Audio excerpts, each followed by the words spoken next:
5 seconds. Start. தலைவர் அவர்களே, நான் இப்போது ஒரு சில கருத்துக்களை சொல்ல விரும்புகிறேன். முதலாவதாக, தொழில் வளர்ச்சி காரணமாக மக்கள் பொருளாதார வசதி அதிகம் பெறுகிறார்கள் என்பதை எல்லோரும் ஏற்றுக்கொள்கிறோம். தொழில் வளர்ச்சி என்பதை மட்டும் எடுத்துக்கொண்டு பார்த்தால் தமிழ்நாட்டை சார்ந்த ஒவ்வொருவரும் பெருமைப்படலாம் என்பது என்னுடைய திடமான கருத்து. தமிழ்நாட்டில் தொழில் வளர்ச்சி இல்லை என்று முன்பு சொல்லிக் கொண்டிருந்தார்கள். ஆனால் இப்பொழுது எந்த தொழிலும் தமிழ்நாட்டில் ஆரம்பிக்காமல் இல்லை என்ற அளவில் நாம் வளர்ந்திருக்கிறோம். இந்த சாதனையை தொழில்துறையில் தமிழ்நாட்டை சார்ந்தவர்கள் யாராக இருந்தாலும் எதிர்பார்க்கவே முடியாது. இந்த வளர்ச்சிக்கு நமது தொழில் அமைச்சர் அவர்கள்தான் முழு காரணம் என்பதனை நான் பெருமையோடு சொல்லிக்கொள்ள விரும்புகிறேன்.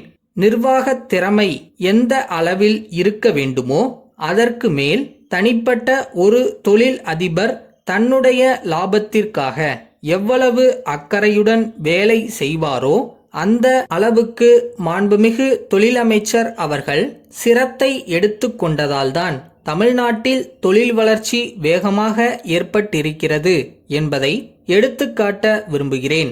நிலைமை இப்படி இருந்தாலும் சிவப்பு நாடா முறை அதிகமாக இருப்பதால் சிறிது காலதாமதம் ஏற்படுகிறது என்று சொன்னார்கள்.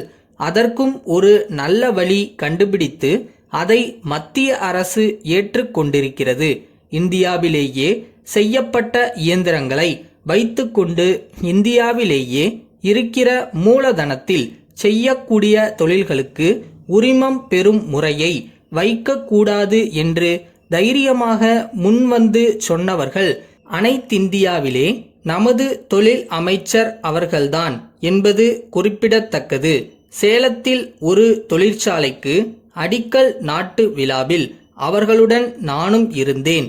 என்னை போன்றவர்கள் பார்த்து கொண்டிருந்தோம். அமைச்சர் அவர்கள் சொல்கிறார்கள், அதற்கு ஏதாவது நிவர்த்தி வரும் என்று எதிர்பார்த்தோம்.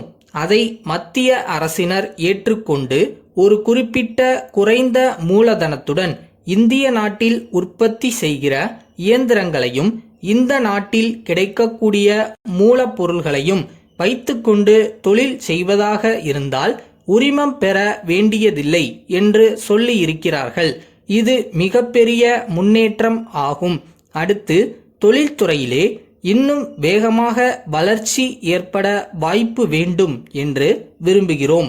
சென்ற 5 ஆண்டு திட்டத்திலே பெரும் தொழில்கள் நமது தமிழ்நாட்டிலே கொண்டு வரப்பட்டன. இனிமேல் பெரும் தொழில்கள் வருவதற்கு வாய்ப்பு அதிகமாக இல்லை.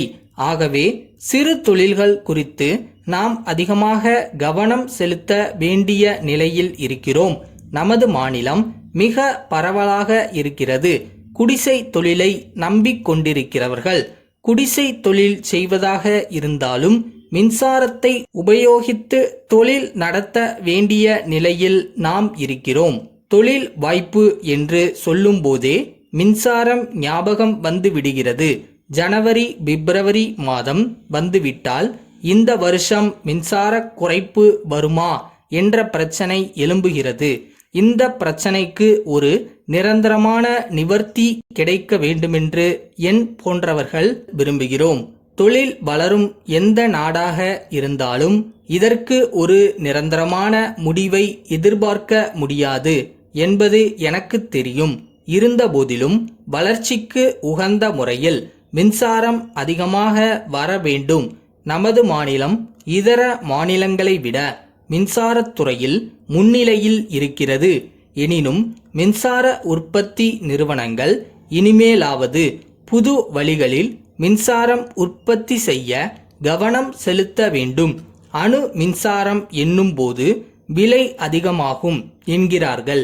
இங்கிலாந்திலே கூட முதலில் அணு மின்சார விலை அதிகமாகத்தான் இருந்தது. இப்போது அணு நிலையங்கள் அதிகப்பட்டதன் காரணமாக விலை அதிகமாக இல்லை என்று சொல்லுகிறார்கள். அணு மின்சார நிலையம் ஒன்று அல்ல, பல ஏற்பட வேண்டும். அப்போதுதான் தொழில் வளர்ச்சிக்கு வேண்டிய மின்சாரம் கிடைக்க முடியும்.